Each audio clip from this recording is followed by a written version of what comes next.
Salut à toutes et à tous et bienvenue sur l'amour du maillot pour une nouvelle vidéo. Aujourd'hui, on va faire comme je l'avais fait pour la Coupe d'Afrique des Nations, on va parler des maillots mythiques, des maillots cultes de l'Euro. Alors maillot culte, maillot mythique, c'est assez subjectif. Parfois, vous n'allez pas forcément être d'accord avec mon choix. Hein. Vous pouvez évidemment avoir d'autres sélections. Donc, je vais commencer par vraiment revenir depuis l'Euro 80, un premier Euro à 8, premier Euro où on a vu des maillots un peu personnalisés.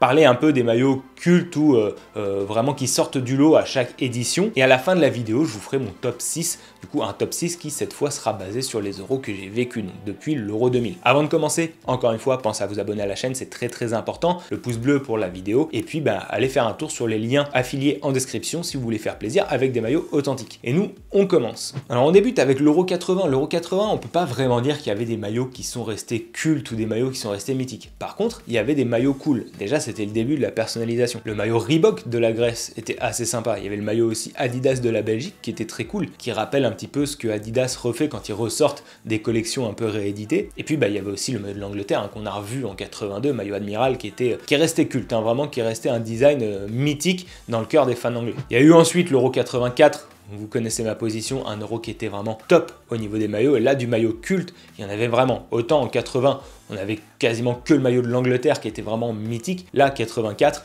on voit la naissance d'un design qui est resté au panthéon du football français, puisque le design de 84, avec les 3 bandes centrales, magnifique, qui a été repris en 98. Donc vraiment pour faire un maillot incroyable. Donc là, c'est vraiment le design de la victoire pour la France. Et il y a aussi eu l'apparition de ce qui est pour moi le plus beau maillot de la Belgique, le maillot avec les losanges, hein, qui est vraiment très inscrit dans les templates et dans les motifs des années 80, mais qui était très réussi. Ce maillot rouge, bande blanche, les losanges imprimés dessus, qui a servi d'inspiration pour le maillot Adidas de la Coupe du Monde 2018. Très très beau maillot et ça pour moi c'est vraiment un maillot culte. Ensuite en 88 on a eu 2 maillots de légende mais qui ont été connus plus pour la compétition d'après puisque c'est la première apparition du maillot Diadora un peu satiné et logo rond de l'Italie et aussi la première apparition du maillot de l'Allemagne qui gagnera la Coupe du Monde en 90. Mais évidemment maillot culte de chez culte qui est passé à la postérité, c'est le maillot des Pays-Bas de cette compétition là. Vous connaissez mon point de vue, c'est pas un design que j'apprécie, je trouve que si ce maillot là était sorti en phase de poule, on en aurait jamais parlé. Malgré tout, il est resté culte, il faut l'avouer, et ça grâce au but de Van Basten, la volée contre l'URSS. Un maillot qui a inspiré d'autres maillots derrière, hein, comme le Bruce Banana d'Arsenal. Donc il a en fait été culte aussi par l'héritage qu'il a laissé dans l'histoire des maillots, ce maillot-là. Je l'aimais pas trop, mais toujours est-il que là, en 88, on avait quand même des maillots qui sont vraiment restés très très ancrés dans la culture populaire du maillot de foot. On note aussi, et ça c'est personnel, qu'en 88, le Danemark portait un maillot dont peu de personnes se souviennent, mais qui je trouve est bien plus beau que celui dont on va parler ensuite, puisqu'on embraye sur l'Euro 92.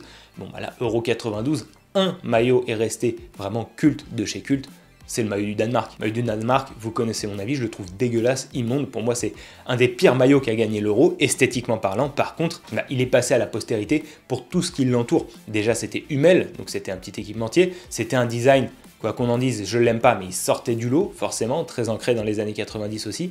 Et puis, voilà, quoi, les Danois qui arrivent en tongs, on connaît l'histoire.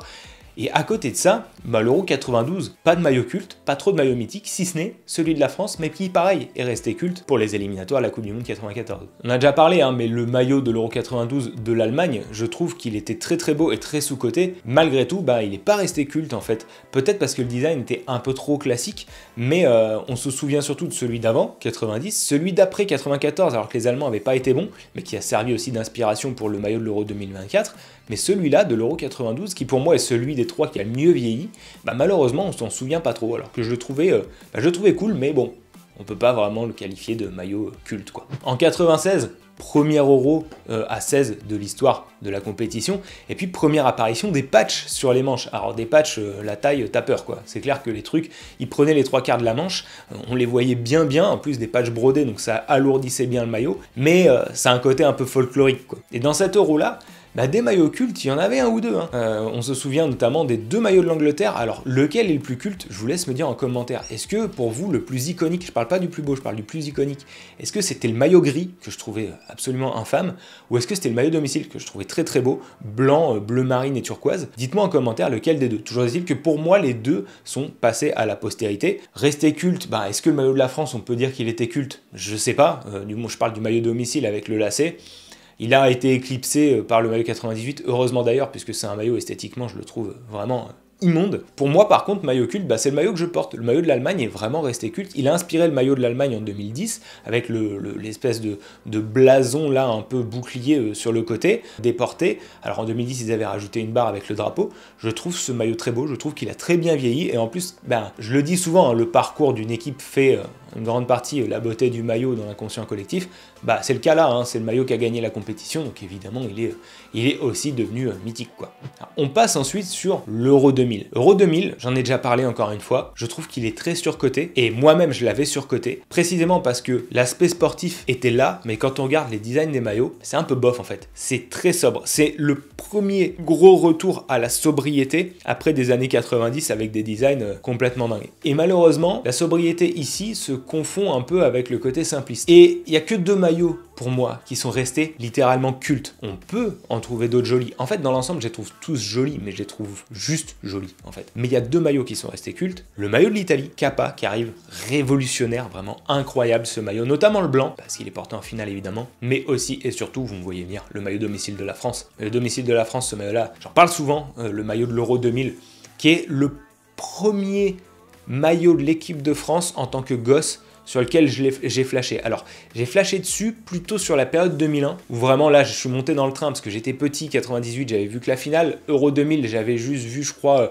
la finale et peut-être 1 ou 2 matchs, et je viens d'une famille qui était pas foot, donc je monte dans le train à ce moment-là. Et pour moi, en fait, ce maillot-là, le côté émotion, forcément, associé à une équipe de France qui battait n'importe qui, voilà, il reste là, et puis surtout le design est vraiment magnifique, quoi. Pour le coup, c'est un maillot qui est à la fois mythique pour son côté victorieux, mais à la fois mythique aussi pour ce design qui purifie le design Adidas, qui se débarrasse des 3 bandes centrales et qui prend un design un peu plus élégant, avec un col un peu plus rond, un peu plus sympa. Un design qui est très marqué années 2000, mais qui, en même temps, a bien vieilli en fait. Ce maillot-là, il pourrait sortir là tout de suite avec quelques détails un peu modernisés, ça choquerait personne. Donc ouais, le maillot vraiment de la France domicile qui est pour moi le maillot culte de l'Euro 2000. À l'Euro 2004, il y a eu pour moi le maillot culte, cultissime même, le maillot du Portugal. Le maillot du Portugal, il reprend un template Total 90 qui... c'est les émotions, hein, il a bercé ma génération forcément. Mais le maillot du Portugal, il va un peu plus loin. Le maillot du Brésil était très beau, mais c'était un maillot du Brésil. Jaune, vert, point.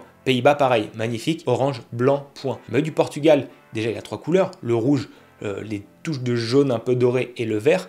Et puis aussi, mais le blason du Portugal, voilà, le bouclier du Portugal qui est sublimé dans le maillot, en fait ça le fait passer dans un niveau supérieur. Pour moi il est resté culte, parce que c'était une compétition de fou. Ils vont en finale, c'est le maillot qui méritait de gagner d'un point de vue esthétique. Mais en fait, cette défaite le rend presque mythique. Voilà, c'est le maillot de la finale. Ouais, il est resté vraiment culte. Et ce qui est paradoxal, c'est que pour moi, à choisir, je préfère avoir ce maillot-là du Portugal que le maillot de 2016, parce que le maillot de 2016, c'est vraiment la victoire qui le pousse. Mais sinon, c'est le même maillot que la France, c'est le même maillot que l'Angleterre. On en reparlera. Alors que le maillot du Portugal 2004, il est incroyable. Et puis, à l'instar du maillot des Pays-Bas 88, la victoire de la Grèce fait que ce maillot est resté culte, même si esthétiquement, on en a déjà parlé, il est ultra banal et c'est juste un vulgaire maillot de Coupe de France si on enlève le logo de la Grèce. Mais force est de constater que là, on a encore un exemple d'un maillot qui est devenu iconique par sa victoire. D'autant plus que les 2 précédents dont j'ai parlé, Pays-Bas 88, Danemark 92, parce que pour le coup, Pays-Bas 88, design un peu personnalisé, même si ce template-là, on l'a vu sur d'autres équipes à cette période-là. Le maillot de Danemark, 100% personnalisé en 92. Là, le maillot de la Grèce, c'est le plus banal possible, mais la victoire, l'exploit, pour moi, c'est incroyable. C'est un exploit qui est au-dessus de Danemark 92 parce que Danemark avait quand même du lourd au niveau des joueurs, tandis que la Grèce, c'était juste une bande de soldats qui étaient en mission. Et puis, c'était un Euro à 16 avec un niveau plus relevé. Ils battent le pays hôte 2 fois, donc pour moi, l'exploit est encore au-dessus. Et ce maillot-là, en fait, voilà, il est resté culte purement par la victoire. On passe ensuite à l'Euro 2008. Alors, garder un maillot culte de l'Euro 2008, et plus on se rapproche de cette période vraiment des années 2000 avec des maillots dupliqués, je l'ai dit avec l'Euro 2000, plus c'est difficile de garder des maillots cultes, vraiment mythiques, historiques. On met à l'écart évidemment le maillot de l'Espagne, domicile, qui en plus d'être très beau a gagné, donc forcément côté culte, les touches de doré, mais presque le maillot extérieur était plus mythique, par exemple de l'Espagne, doré comme ça. Voilà, le maillot doré de l'Espagne pour moi fait partie des maillots cultes de l'Euro 2008, avec le maillot extérieur de la Croatie. Pourquoi celui-là je le garde? Je sais pas, mais il m'a tellement marqué ce maillot-là. Si je devais avoir un maillot away de la Croatie dans ma collection, j'ai 2 maillots domicile, je crois, ce serait celui-là. Le maillot extérieur de 2008 avec les damiers sur les côtés. Bon, j'aime bien cette symétrie un peu, cette espèce de côté simple, efficace. On le regarde, on sait que c'est un maillot de la Croatie. Il y a eu des designs complètement différents par la suite. Pour moi, voilà, si je dois garder 3 maillots cultes de l'Euro 2008, Croatie extérieure, Espagne extérieure et Pays-Bas domicile. Pays-Bas domicile, là on est sur un maillot, pour moi il est fou, il est fou. Il est pur en fait. Le maillot des Pays-Bas domicile Euro 2008, tout orange, avec le logo qui prend une teinte un peu off-white comme on dit, un peu un blanc mais un peu cassé, qui est dans la veine du blason qui avait été créé pour le maillot 2006 en bleu turquoise là, avec le drapeau en guise de col, la coupe moulante slim, Robben, la célébration de Robben contre la France. Franchement c'était, ce maillot là il était fou. Ce maillot là pour moi il aurait mérité de gagner l'Euro. Franchement il était incroyable. Donc voilà, ça c'est mes 3 maillots cultes de l'Euro 2008. L'Euro 2012, c'était un très bel Euro dans son ensemble, mais c'est difficile de tirer un maillot iconique. Encore une fois, on est un peu influencé par la finale. Donc forcément, le maillot de l'Italie avec cette espèce de col qui a été repris pour les maillots de Nike 2024, en fait, un abonné que je salue qui me l'a signalé. Effectivement, j'avais pas fait le lien, mais si on regarde le col du maillot de l'Euro 2012 de l'Italie, il ressemble énormément au col Nike là, de cette année qui se remonte. Donc il y a ce maillot-là, on a l'impression que c'est un plastique un peu fondu qui avait été repassé. Le maillot de l'Italie. Et puis le maillot de l'Espagne, en fait, comment ne pas le citer? Je trouve qu'il est limite plus iconique que le maillot domicile de l'Espagne 2008, même que l'Espagne 2010, tout simplement parce que déjà 2010, l'Espagne gagne en maillot extérieur, donc d'un point de vue visuel, ça marque. Et puis surtout, c'est le maillot. Déjà, il est purement espagnol, il est très très beau, il est purement espagnol, il reprend un peu le drapeau comme ça, en fait, en gaufré dans le maillot, rouge, jaune, du bleu marine, incroyable. Puis surtout, c'est le maillot porté par une équipe au sommet de son art. Il y aura peut-être débat avec Brésil 70, moi j'y étais pas donc je peux pas dire. J'ai jamais vu une sélection de football être à ce niveau-là. Et d'ailleurs ça a un petit peu matrixé certaines personnes puisque beaucoup de gens aujourd'hui considèrent que le foot de sélection ça doit être ça. C'était une licorne en fait, c'est un ovni cette Espagne-là, c'était juste une Espagne qui était en maîtrise totale. C'est quasi impossible de retrouver ce niveau-là. Et en fait la norme du football de sélection est un poil plus bas. Et il faut revoir ses attentes d'un point de vue du jeu au football des sélections et pas se dire que faut que les sélections soient à ce niveau-là parce que c'était incroyable. Pour moi, le maillot qui était porté, design culte, sobre, efficace, et puis voilà, c'est l'incarnation en fait de cette Espagne qui un petit peu, alors dans une catégorie un peu au-dessus, mais à l'instar de l'équipe de France 2000-2001, on avait l'impression qu'elle était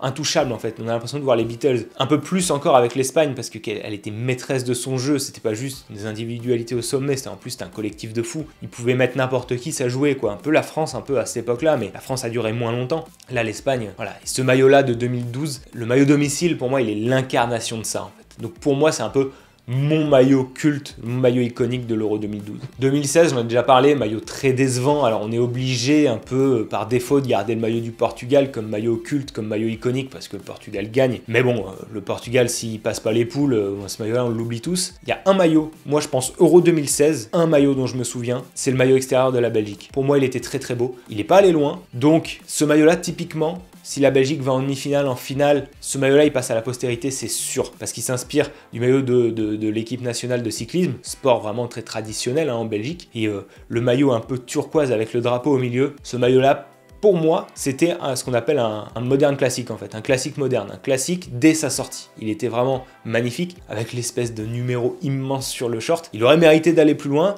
mais c'est mon maillot iconique de l'Euro 2016. À l'Euro 2020, évidemment, le maillot de l'Italie, Crafted by Culture, j'en parle souvent, il mérite de gagner, pour moi c'est un des plus beaux maillots de la compète, parce que Puma avait très bien bossé sur les maillots domicile, j'en ai déjà parlé plein de fois, donc gros maillot, mais s'il y a un maillot culte de l'Euro 2020 que je garde, pour moi, c'est le maillot de la Finlande. Le maillot avec la croix en bleu nuit dégradé, le Nike doré. Wow. Bah, ce maillot, il avait été sold out très vite, si vous vous souvenez. En plus, c'était à l'époque du Covid.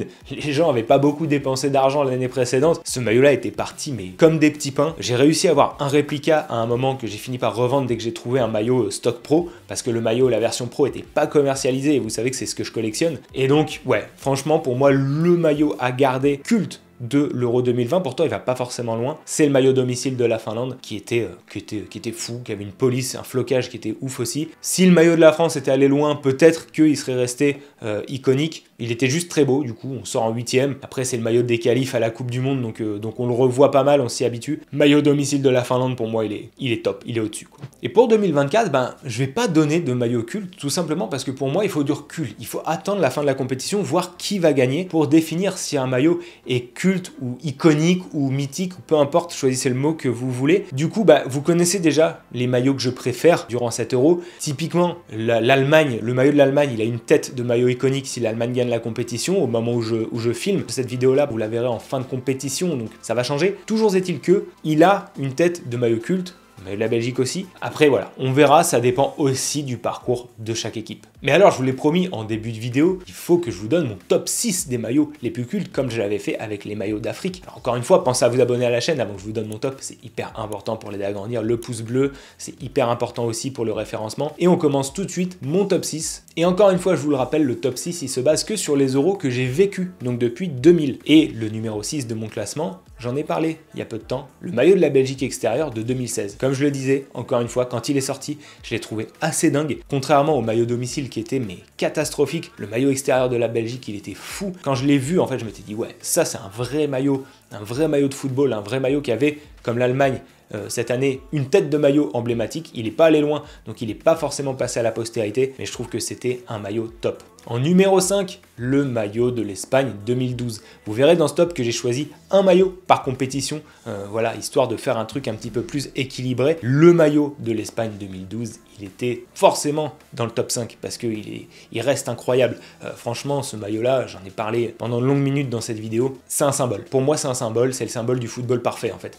D'autant plus que l'Espagne, j'en ai déjà parlé à l'époque, changeait de maillot tous les ans. Entre 2008 et 2014, ils ont eu un maillot par an. C'est-à-dire que ce maillot-là, c'est pas juste le maillot de l'Euro et des qualifs, c'est que le maillot de l'Euro 2012. Donc vraiment, ça le rend encore plus mythique. Numéro 4, Pays-Bas 2008. Enfin, c'est les émotions. Pays-Bas 2008, c'est les émotions. Vous avez l'équipe pour gagner. Enfin, c'était incroyable, quoi, cette équipe-là.